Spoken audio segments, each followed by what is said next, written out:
Welcome to Comedy MX's Cartoon Classics channel.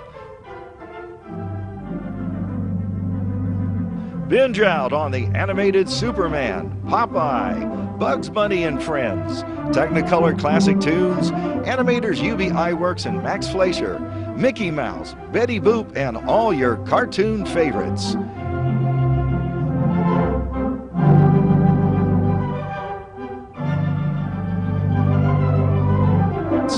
Animate your everyday at Cartoon Classics channel.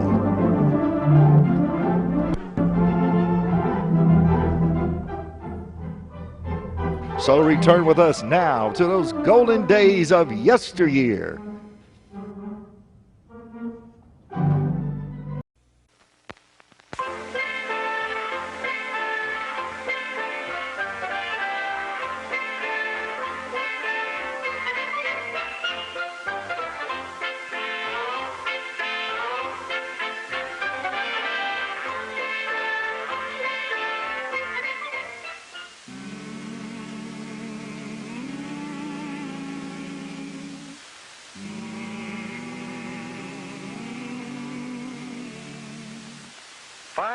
Years ago, there were people on both sides of the Atlantic Ocean, but neither knew about the other. On the western side, our side, the people had reddish-brown skins and lived in huts or wigwams. On the eastern side, in Europe, the people were white-skinned. They had learned how to build houses and large sailing ships, but they still didn't know much about the rest of the world. In fact, most of them believed the earth was flat. Then one day, a map maker named Christopher Columbus had an idea. Do you know what? I think the world isn't flat at all. I think it's round like a ball. Did you hear what he said? Did you hear what he said? He said that the world is round. Oh, he's crazy. I think the world isn't flat at all. I think it's round like a ball. The world's as flat as the brim of your hat, and that is very plain. I know that I'm right, oh, I know that I'm right when I say that the world is round. Oh, I'm right, oh, I'm right. My thinking is sound and I'll prove the world's round. It won't take very long. But it did take long, 7 long years, before Columbus could convince a king or a queen to let him try out his idea. Then Queen Isabella of Spain agreed to supply the ships and men for his trip. I will discover a shortcut to India and bring back some of the great wealth I find there. And I can do it, for I know the world is round. And instead of going east to India, I shall sail west and reach India around the other way. It will be a shorter and cheaper way, for I'll do it all by sea. Queen Isabella provided Columbus with 3 ships, the Nina, the Pinta, and the Santa Maria. And on August 3rd, 1492, they set sail across the unknown Atlantic. High on the foaming tide, over the ocean, onward our ships will ride, onward my sailors. The ships sailed onward, but 2 long months after they started, there was still no sign of land ahead. Turn back, Columbus. Turn back, Columbus. We'll not turn back until we find India. Onward, men! By October 10th, the sailors and the crew were ready to take matters into their own hands. If Columbus won't do as we ask, we'll put him in chains. And we'll turn the ships around ourselves. Wait, have you heard? One of our men has just seen a branch in the ocean. What of it? It had fresh berries on it. That means we're near land. Hooray! 2 days later, the ships reached land, and Columbus and his crew saw the people with reddish-brown skins who lived there. Oh, I think it is rather surprising that they should have reddish-brown skins. But now since we have landed in India, then these people must be Indians. We'll call this part of India San Salvador, and I take possession of it in the name of the King and Queen of Spain.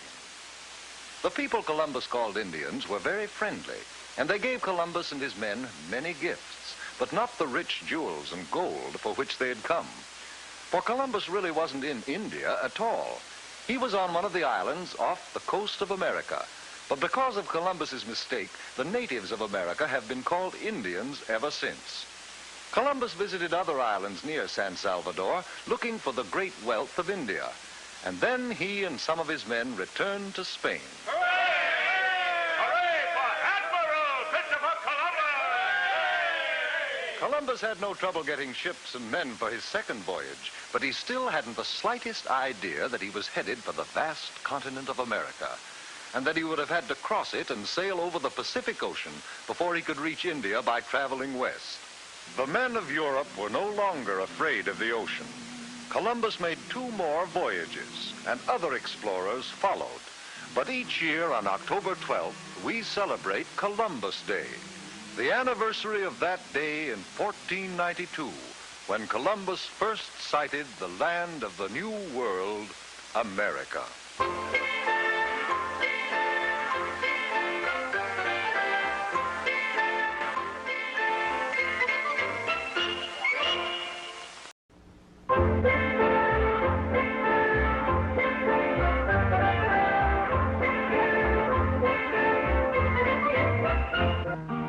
Come listen to my story and listen to it well. I'll tell you of a great man who served his country well. His name was Daniel Boone and he wore a coonskin hat, and his clothes were made of buckskin. Now what do you think of that? Dan was born in Pennsylvania in 1734, in colony days before the Revolutionary War. He was famous as a hunter while he was still a boy, and the hours he spent in the forest, they were his greatest joy. Did you hear that?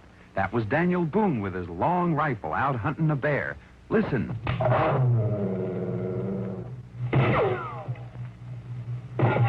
He got him. Daniel Boone shot that bear. That was when Daniel was only 15 years old. Yes, Daniel Boone was the greatest hunter and explorer this country ever had. Now, sometimes Dan hunted bears. And sometimes wildcats. And other times the timber wolf.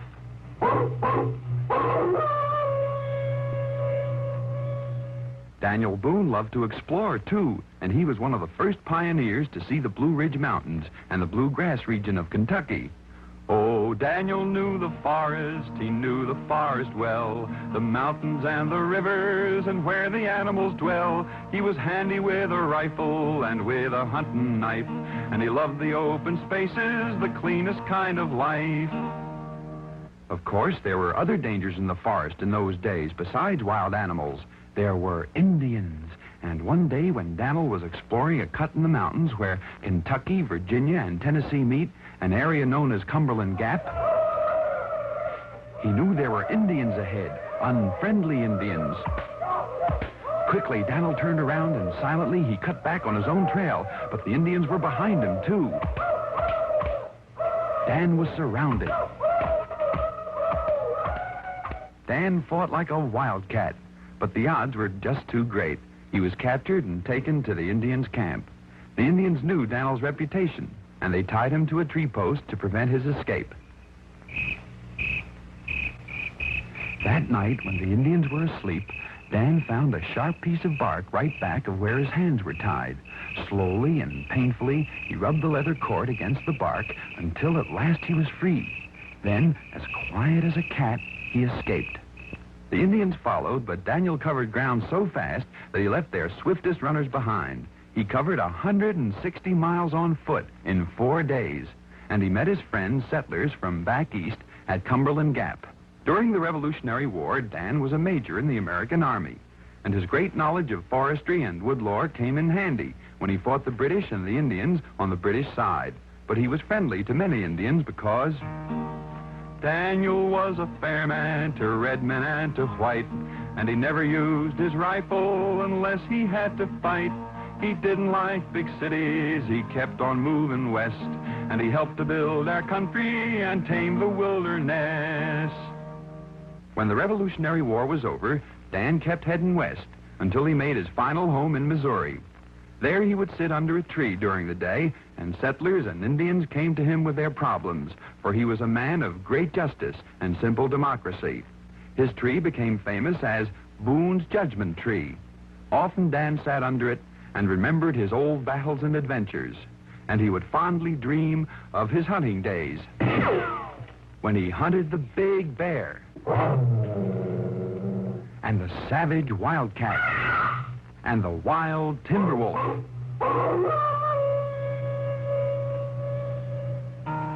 And now you've heard my story, there is no more to tell. The story of Daniel Boone, who served his country well. His clothes were made of buckskin and he wore a coonskin hat. A democratic pioneer, I hope you'll remember that.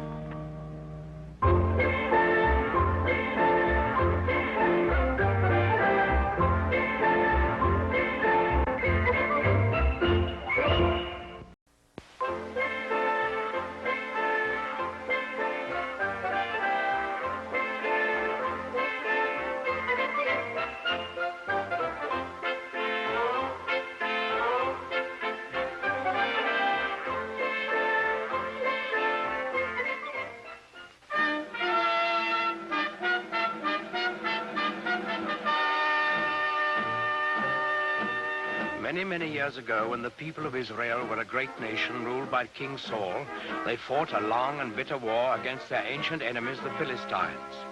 In those days, soldiers used swords and spears and bows and arrows, and they wore heavy armor and carried shields to protect themselves in battle, so that only the biggest and strongest men were taken into the army.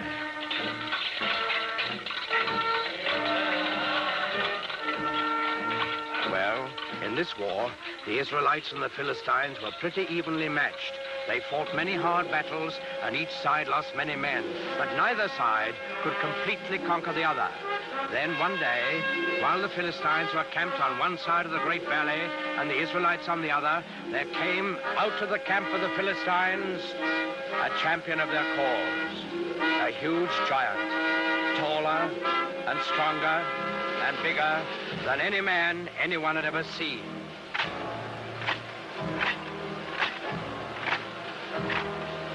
He wore very heavy armor, and his face was fierce and cruel, so fierce and cruel that it would strike fear into the hearts of the bravest. This was Goliath, the giant of Gath. He strode to the center of the valley, faced the armies of Israel, and in a voice like thunder, he hurled this defiance at them. I am Goliath, the giant of Gath, and the Philistines have chosen me as their champion. You, soldiers of Israel, choose a man for you, and let him come down here and fight with me. If he kills me, we will be the servants of Israel. If I kill him, you will be slaves to the Philistines. I defy any man to accept my challenge.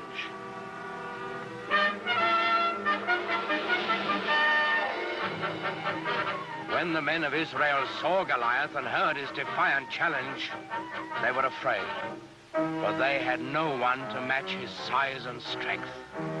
Not one among them dared go down and do battle with the giants. Not, that is, until the shepherd boy David heard Goliath's challenge. Now, David was just a boy. He knew nothing about swords and spears and fighting wars. But he was a thoughtful boy, too, and a good boy, because he believed in God and trusted in him. So, when he heard Goliath defying King Saul's army, he turned to his brothers and said, "In defying the army of Israel, Goliath defies God.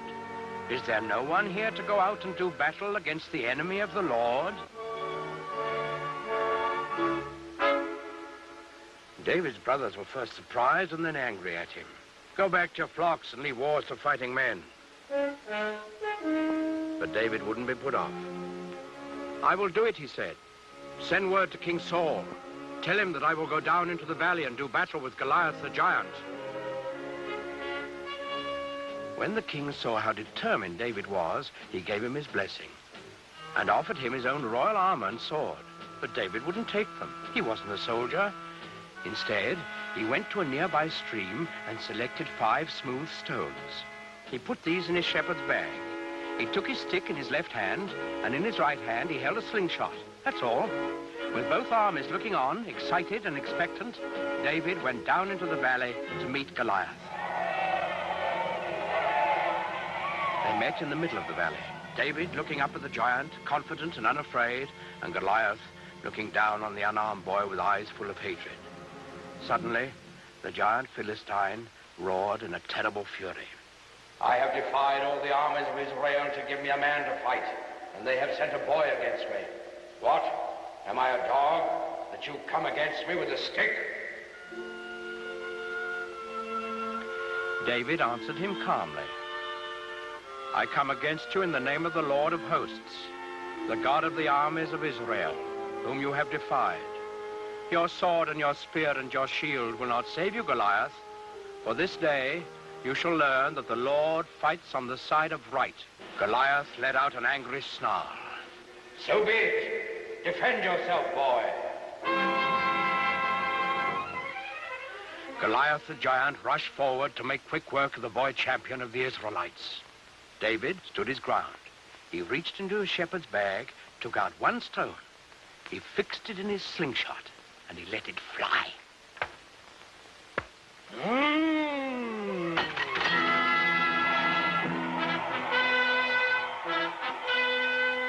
The giant was dead, and the simple shepherd boy, who trusted in God, had done what all of King Saul's army hadn't been able to do. David lifted his eyes to heaven, and he whispered a prayer.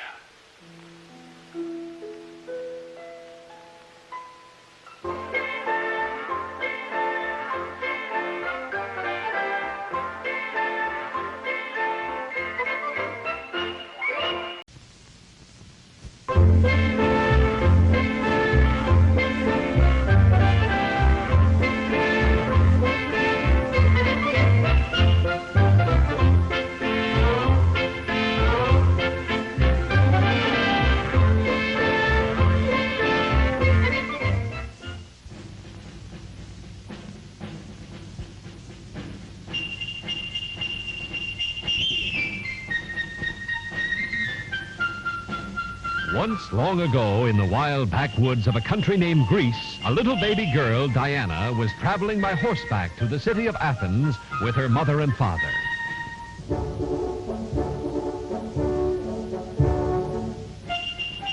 It was dangerous to travel through the rough, lonely country. Bands of robbers hid there. Even now, dark, cruel eyes watched little Diana and her parents as they went slowly on their way. Ahead of them was a clearing. Here, the bandits planned to seize Diana and her family and hold them for ransom.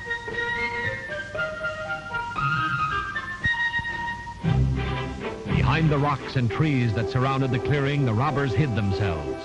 Just as Diana's father led the horses out of the forest, the bandits sprung out, screaming and waving their swords.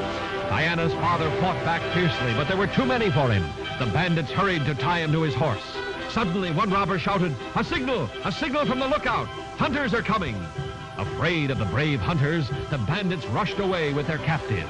But in their haste, they left little Diana behind.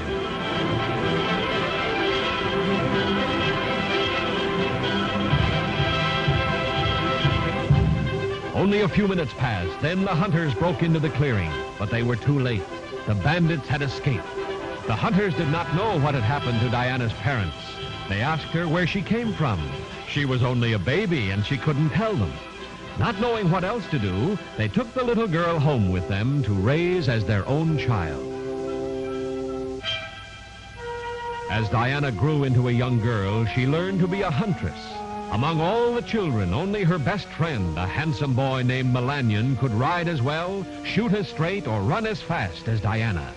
She was so happy staying with the hunters and her good friend Melanion, she almost forgot she had a mother and father of her own.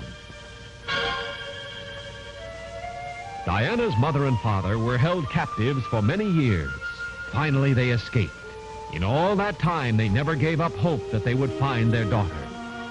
One day, a soldier who had been hunting in the back country came to Diana's parents and told them he had seen a beautiful young girl. Soon, Diana's happy parents found her, and they all decided she would go back to the city with them. Diana tried not to cry when she had to leave. she called back to Melanion, "When we are grown up, I will marry you."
Diana began to gain. Out in front of her, he tossed a golden apple. She scooped it up. Melanion held his lead. Diana began to gain. Again, Melanion threw out a golden apple. She swerved to pick it up. The crowd cheered, but Melanion was still in front.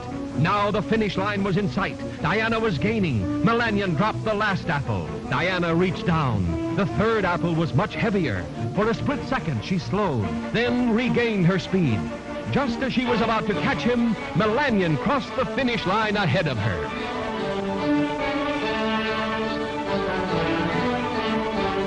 Though she had lost the race, all of Diana's friends were happy because she married her childhood sweetheart and lived happily ever after.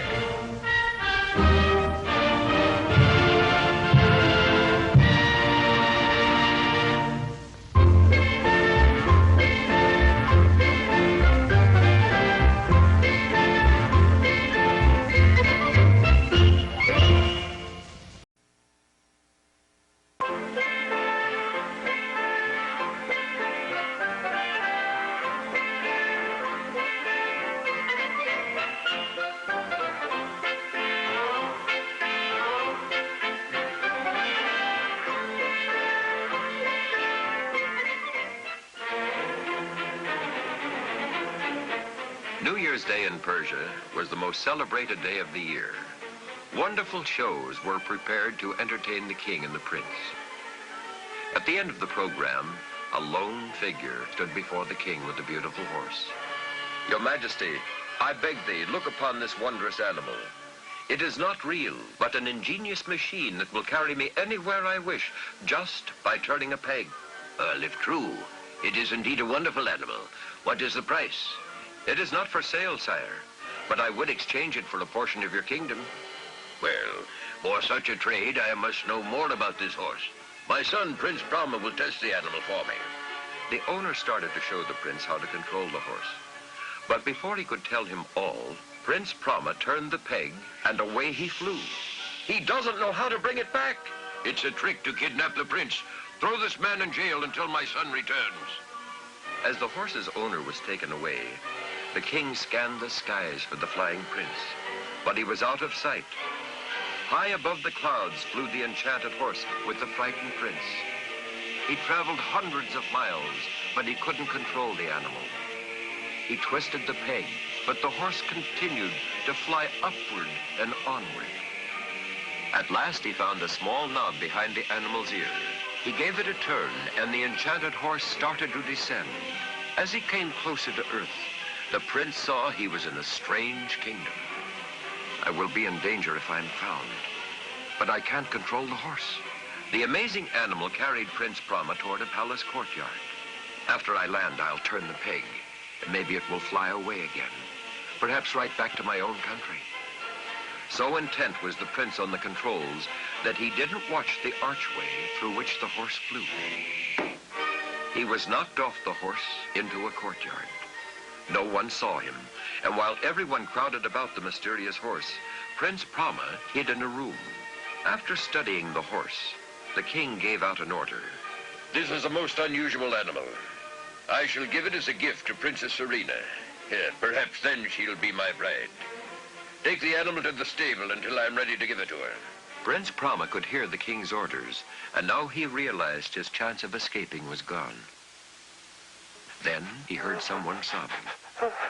He discovered that he was in the room of Princess Serena.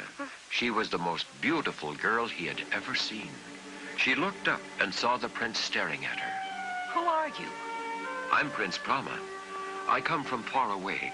Don't let them know I'm here. Oh, did my father send you to rescue me from King Agmir? No, but perhaps I can help. Tell me how you came to this place. Princess Serena then told Prince Brahma the story of how she was captured by the powerful King Agmir. She must marry him or be put to death. I have an idea. If you pretend to be ill, the king will have to postpone any decision until you're well. I'll hide out in the city and return when the time is right. The princess agreed, and she acted as if she were in a trance. And soon the whole palace was alarmed. Word got to the king about her illness. Send for the best doctors in the kingdom. Each doctor who came tried to cure the young girl, and each failed. King Agmir sent out a call to physicians from other lands. One day, a strange doctor came to the palace. I can cure the princess, but I must attend her alone. When the doctor was alone in the sick girl's room, he spoke to her. Princess Serena, arise, for it is time for us to leave. Prince Brahma, it is you? Yes, Serena, but we must play the game for a while yet. Now we will see the king. Sire, you see she is almost cured already. Now, some special, unusual gift from you may complete the treatment. How fortunate. I have been saving a most unique horse to give to the princess. So the enchanted horse was brought to the palace. It's beautiful. May I sit in the saddle? Of course, my dear, it's yours. Prince Brahma helped Princess Serena up on the horse. Then he turned to the king.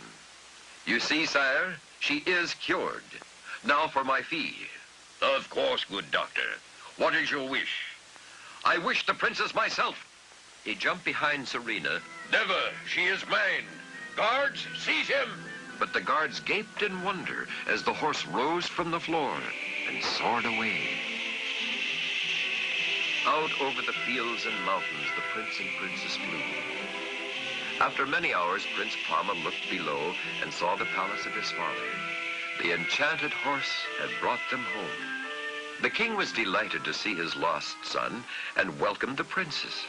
Prince Brahma told his father that Serena had consented to be his bride. The happy king released the owner of the horse and granted him a part of the kingdom in exchange for the animal. Later, when Prince Brahma and Princess Serena were married, the king gave them the mechanical animal as a wedding gift. The young people rode away to have many more wonderful adventures with the enchanted horse.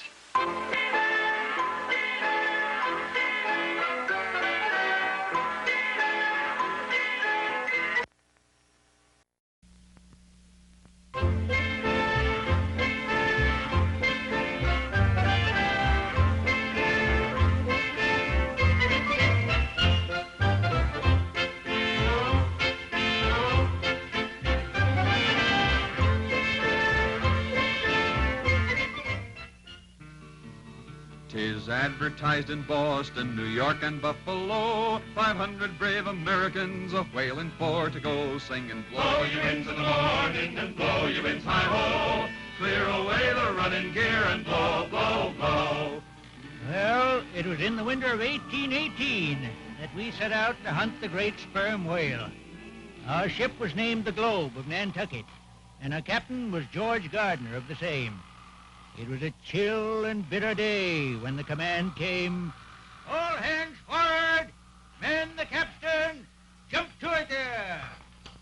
So we bent to the handspikes, and slowly the anchor rose, while the men sang, "All on the bowline, our bully ships a-rolling. All on the bowline, ho!" The sail swung round, filled to the wind, and we cut through the dark, icy waters. We was fitted for a 2 years' voyage. Think of that, you landlubbers. 2 years at sea, in the hard, dangerous work of chasing the whale. It's now we're out to sea, my boys. The wind comes on to blow. One half the watch is sick on deck and the other half's below, singing, "Blow you winds in the morning and blow you winds high-ho. Clear away the running gear and blow, blow, blow." And we all thought of how rich we'd be. For a ship full of oil and bone, it had many markets. Oil for lamps, for lubricating, for medicine. That was the wealth the whalers brought home to America. And on we sailed, into the southern seas, and down to Cape Horn. Week after week we cruised, looking for our prey, but not a whale was to be found. They'd all been killed or driven from these grounds. Way haul away, we'll haul away, Joe. We waited to see what Captain Gardner would do. Put your helmet starboard, Mr. Whipple, if you please. Aye, sir. Helmet starboard. His decision was made. We were steering westward into the Pacific, westward into the unknown waters that no whaler had ever ventured on before. We'll haul away, we'll haul away, Joe. They tell you of the clipper ships a-going in and out, and say you'll take 500 sperm before you're 6 months out, singing, "Blow you into the morning and blow you in high-ho. Clear away the running gear and blow, blow, blow." All day, the man in the crow's nest, he watched the water until his eyes ached. The rest of us was at our work on the ship. And then, one sultry day, came the cry from the masthead, the cry for which we'd been waiting. Hark and lows! Hark and lows!